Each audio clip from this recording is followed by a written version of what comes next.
এই মানুষের কি আওয়াজ শুনতে পারে? তোরা বলেন মানুষের নাম পারে না।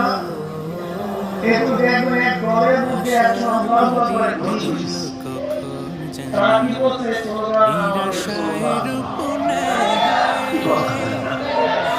আমি থাকতে পারবো আল্লাহ আকবার সুবহানাল্লাহ নাম দিয়ে সুবহানাল্লাহ আল্লাহু আকবার সুবহানাল্লাহ ইমান সুবহানাল্লাহ আল্লাহু আকবার সুবহানাল্লাহ সুবহানাল্লাহ এগুলো ইয়াহুদিরা সুবহানাল্লাহ ইসলাম সুবহানাল্লাহ আল্লাহু আকবার সুবহানাল্লাহ সুবহানাল্লাহ